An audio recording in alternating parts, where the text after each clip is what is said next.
নমস্কার, story officially চ্যানেলে আপনাদের প্রত্যেককে স্বাগত।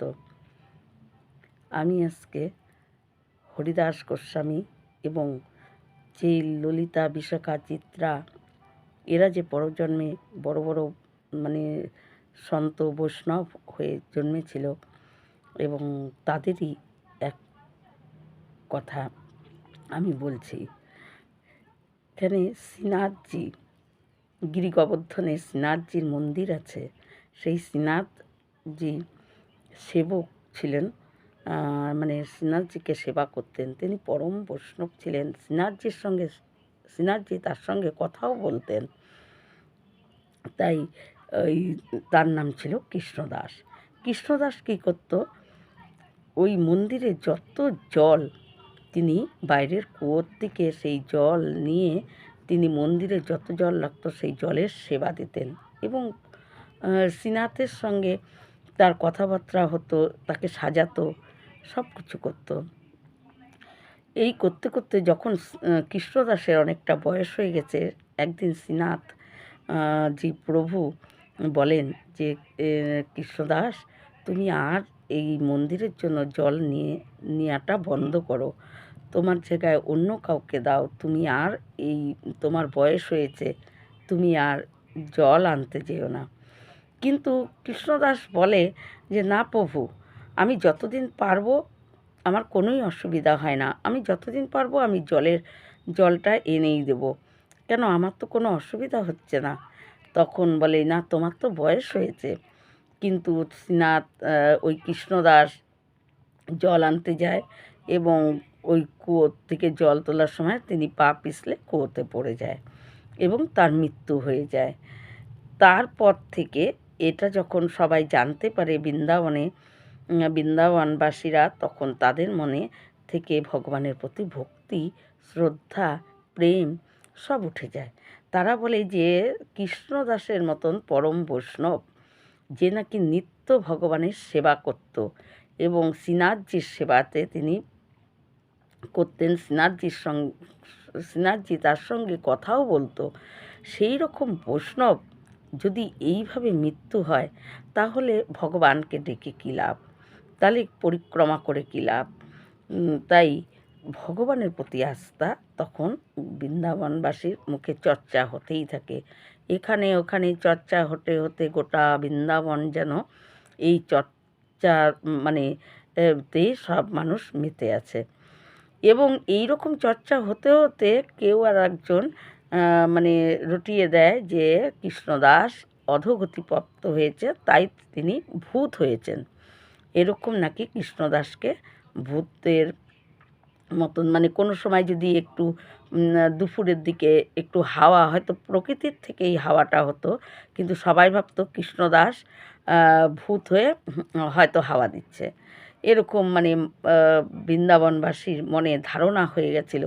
এবং ভগবানের প্রতি তাদের শ্রদ্ধা, শ্রীনাথজির প্রতি শ্রদ্ধা, ভক্তি সব চলে গেছিল, যে না, তাকে পুজো করে, তাকে পরিক্রমা করে, তাকে কিছু করে লাভ নেই। পরম বৈষ্ণব কৃষ্ণদাস, তার যদি এরকমভাবে মৃত্যু হয়, তাহলে তাকে ডেকে কী লাভ। কিন্তু তখন হরিদাস গোস্বামী এবং ওই শ্রীরাধার যে অষ্টসখী, পরের জন্মে তারা, এই অষ্টসখীরা পরের জন্মে হরিদাস গোস্বামী, তারপরে যে বল্লভ আচার্য, এরকম সব বড় বড় সব মানে অষ্টসখীরা বড় বড় তারা বৈষ্ণব হয়ে জন্মেছেন। তারা তখন সবাই আসে, এসে হরিদাস গোস্বামীর কাছে বৃন্দাবনে তারা আসে। বৃন্দাবনে এসে হরিদাস গোস্বামী সহকারে সবাই আলোচনা করে যে এর একটা বিহিত করতে হবে। পরম বৈষ্ণব কৃষ্ণদাস এবং সে কিছুতেই পেটজনিতে যেতে পারে না, কারণ তার মৃত্যু হয়তো হয়েছে কুয়োতে পড়ে, কিন্তু তাই বলে সে যে ভূত হবে, এটা হতেই পারে না। তাই এই ধারণাটা ব্রজবাসীর থেকে সরাতে হবে। কিন্তু কি করে কেউ একজন বলছে যে বৃন্দাবনবাসীকে সবাইকে ডাকো, তাদের সামনে আমরা আলোচনা করি, তাদেরকে বোঝাই। তখন হরিদাস গোস্বামী বলে যে বৃন্দাবনবাসীকে বুঝিয়ে কোনো লাভ হবে না, তাদের সঙ্গে লড়ে কোনো লাভ হবে না। লড়তে যদি হয় তাহলে চলো সবাই গিরি গোবর্ধন ওই শ্রীনাথের প্রভুর সঙ্গেই আমরা লড়ব, তার সঙ্গেই লড়ব, কারণ তিনি তো ললিতা সখী। আর ভগবান ওই শ্রীরাধার অষ্টসখীদেরকে দেখে তিনি ভয় পেতেন, কেন তাদের মুখে কিছু আটকাতো না, তারা ভগবানকে সব কিছু বলে দিত। তাই তারা যখন ওই উদ্দেশ্যে মানে গিরি গোবর্ধনের উদ্দেশ্যে তারা রওনা হয়, এবং তখন সেদিনকে কৃষ্ণদাসের জায়গায় তখন ওই বিঠ্ঠলনাথ স্বামী নামে একজন মানে পরম বৈষ্ণব, তিনি তখন ভগবানের সেবার কাজে তিনি নিযুক্ত হন, এবং তিনি ভগবানকে যখন সাজাচ্ছেন, শ্রীনাথ দেখে কাঁপছে, হাত পাগুলো কাঁপছে, বলছে, আরে প্রভু তুমি কাঁপছো কেন আজকে, তোমাকে সাজাতে আমার অসুবিধা হচ্ছে। তখন বলে যে আরে যারা আসছে যে আমার দিকেই আসছে, এখন তো এরা এসে আমাকে অনেক কথা বলবে, হ্যাঁ, তার জন্য ও আমার ভয় হচ্ছে। তুমি এক কাজ করো, জামা আমি একাই পরে নিব, তুমি যাও তাদেরকে মানে স্বাগত করে তাদেরকে এখানে নিয়ে আসো, এরা সব পরম বৈষ্ণব। বলে তখন ওই বিঠ্ঠলনাথ স্বামী প্রভু সে কী করে, এগিয়ে যায় তাদেরকে আনার জন্য, এবং শ্রীনাথজি নিজে নিজেই জামা পরে। কিন্তু বিঠ্ঠলনাথ স্বামীকে দেখেই হরিদাস গোস্বামী বলে ওঠে, কি তুমি জামা না পরিয়েই চলে আসলে, এত তাড়া কিসের ছিল, সম্পূর্ণ শ্রীনাথকে শৃঙ্গার করে তারপরেই আসতে। তখন বলে যে আমি তো জানি প্রভু, আপনি তো অন্তর্যামী, আপনি সব জানতে পারেন, কারণ তিনি ললিতা সখী কথা কম বলতো, কিন্তু সবার অন্তরের কথা তিনি বুঝতে পারতো, আর বিশ্বখাত স্বভাব ছিল, তিনি কোনো কথা মাটিতে পড়তো না, তিনি সব কথা বলে দিত, কৃষ্ণকেও ছাড়তো না, যেটা বলার বলে দিত। তার জন্য তিনি তখন ওই বিঠ্ঠলনাথ স্বামী তিনি কী করেন, ওই বৈষ্ণবদের তাদেরকে নিয়ে আসেন, এবং তারা এসে শ্রীনাথকে দর্শন করছে, এবং হরিদাস গোস্বামী চুপ করে দর্শন করছে শ্রীনাথকে। দর্শন করতে করতে হরিদাস গোস্বামীর মনে তো ওই ভাব আছেই যে কেন এটা হলো, যে কৃষ্ণদাসের এইভাবে মৃত্যু হলো কেন, যার জন্য সে পেটজনিতে যেতে পারে না, পরম বৈষ্ণব, কুয়োতে পড়ে মারা গেছে ঠিকই, কিন্তু তাই বলে যে তিনি অধোগতি পেটজনি পাবে, এটা হতে পারে না। তখন ভগবানের কাছে নানা রকম তারা প্রশ্ন করতেই তখন দেখে কানাই নামে একজন ছোট ছেলে দৌড়াতে দৌড়াতে এসেছে সেই মন্দিরে, এবং সে গিয়েছিল, সে হলো গিরি গোবর্ধনের যত গরু আছে তাদের গরুগুলোকে নিয়ে তিনি চড়াতে যেত ওই বালক। তখন সে এসে বলছে যে কৃষ্ণদাসকে দেখলাম, কৃষ্ণদাসকে দেখলাম। এদিকে ওই বৈষ্ণবেরা মনে মনে ভাবছে, কী রে, সত্যিই কি কৃষ্ণদাস ভূত জনি পেল, যে ও কৃষ্ণদাসকে দেখছে বলে চিৎকার করতে করতে দৌড়ে আসলো। তখন বলে, কি দেখলে? বলে, কৃষ্ণদাসকে দেখলাম, সে হলো বলরাম আর কৃষ্ণের সঙ্গে গরু চড়াচ্ছে, পরম আনন্দে গরু চড়াচ্ছে।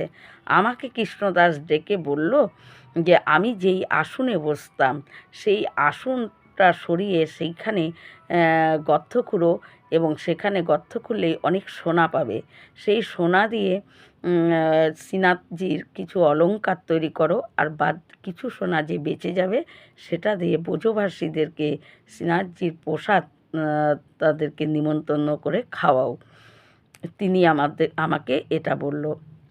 তখন সবাই উত্তর পেয়ে যায় যে শ্রীনাথ প্রভুকে সবাই মানে প্রণাম করে, এবং সমস্ত ব্রজবাসীকে ডাকে। ব্রজবাসীকে ডেকে নিয়ে তারা কি করে, ব্রজবাসীদের সামনেই সেই কৃষ্ণদাসের মানে আসন সরায়, সেখানে খোঁড়ে, এবং খোঁড়ার পর দেখে সত্যি সোনা পাওয়া যায়, অনেকটা সোনা পাওয়া যায়। সেই সোনা দিয়ে কিছু শ্রীনাথজির অলংকার তৈরি করতে দেয়, আর বাদবাকি দিয়ে গোটা ব্রজবাসীকে, এবং তাদেরকে প্রসাদ মানে তারা প্রসাদ পায়, তাদেরকে প্রসাদ খাওয়ায়। তারপরে ব্রজবাসীদের মনের ভুল ভাঙে। আসলে যদি পরম বৈষ্ণব যদি গলায় তুলসী মালা আর কপালে তিলক থাকে, তাহলেই যমের দূতরা তাকে স্পর্শ করার সাহস পায় না। সেখানে কৃষ্ণদাস ছিল পরম বৈষ্ণব। তিনি শ্রীনাথজির সঙ্গে কথা বলতেন। ভগবান নিত্য লীলা করেন। তিনি যেখানেই থাকেন না কেন, তিনি নিত্য লীলা করেন। সেই লীলাতে তিনি কৃষ্ণদাসকে প্রবেশ করিয়ে নিয়েছে। তখন সেই বৈষ্ণব সেই পরম বৈষ্ণব হরিদাস গোস্বামী এবং আরও সব বৈষ্ণবরা তখন ওই ব্রজবাসীদেরকে বলে যে কৃষ্ণদাস ভূত হয়নি, একজন পরম বৈষ্ণব কখনো ভূত হতে পারে না। সে হলো ভগবান তাকে একদম তার লীলায় তাকে প্রবেশ করিয়ে নিয়েছে। তিনি এখন ওই ভগবানের লীলায় তিনি আছেন এবং ভগবান মানে কৃষ্ণ বলরামের সঙ্গে তিনি লীলা করছেন এবং মহা আনন্দে সেখানে গরু চড়াচ্ছেন। এবং সেই বালক বলে যে আমিও গিরিগোবর্ধনের গরু নিয়ে যখন ওই কুঞ্জে আমি চড়াতে গিয়েছিলাম, তখন আমি দেখি যে কৃষ্ণ বলরাম এবং হরিদাস গোস্বামী মহা আনন্দে তারা গরু চড়াচ্ছে সেখানে। আর কৃষ্ণদাস আমাকে ডেকে এই কথা বলল এবং ব্রজবাসীদের মনে তখন বিশ্বাস আসে যে কৃষ্ণদাস ভূত হয়নি, অধোগতি তিনি লাভ করেননি, তিনি পরম গতি লাভ করেছেন এবং ভগবানের নিত্য লীলায় তিনি প্রবেশ করেছেন। এবং যদি কারো মানে কপালে তিলক থাকে, তাহলে যমের দূতরাই তাকে ধরতে পারে না। আর সেখানে কৃষ্ণদাস তিনি তো পরম গতি লাভ করবেনই। ভগবান তার লীলায় তাকে প্রবেশ করিয়ে দিয়েছে। এর থেকে বড় গতি আর কি আছে? এটা হলো পরম গতি, যে ভগবানের নিত্য লীলায় যাকে ভগবান প্রবেশ করায়। এই রকম ভাবে তারপরে ওই হরিদাস গোস্বামী তারা সবাই ওই ব্রজবাসীদেরকে প্রসাদ টসাদ পাওয়ায় তারপরে তারা আবার চলে আসে। তাই এই রকম মানে যদি কোনো একটা খারাপ কথা যখন কারো মনের মধ্যে একবার উঠে, সেই কথাটা কিন্তু মানে ছড়িয়ে পড়তে বেশি সময় লাগে না। আর সেটাকে সবার মনে দৃঢ় বিশ্বাসভাবে গ্রহণ করে নিতে পারে। কিন্তু যখন নাকি কোনো একটা ভালো কথা এত সহজে কিন্তু কারো মনে গভীরভাবে তাদের মাথায় গ্রহণ করতে পারে না। তাই বৃন্দাবনবাসীরাও ওই একজনের থেকে আরেকজন, আরেকজনের থেকে আরেকজন এই করে করে তারা প্রত্যেকের মধ্যে ছড়িয়ে পড়েছিল। এবং একটু হাওয়া উঠলো, একটু বৃষ্টি হলো, দুটো শুকনো পাতা ঝরে পড়লেও তাদের মনে হতো কৃষ্ণদাস ভূত হয়ে হয়তো এগুলো করছে। তাই এই রকম ভিডিও পাওয়ার জন্য আমার চ্যানেলটিকে সাবস্ক্রাইব করবেন। নমস্কার।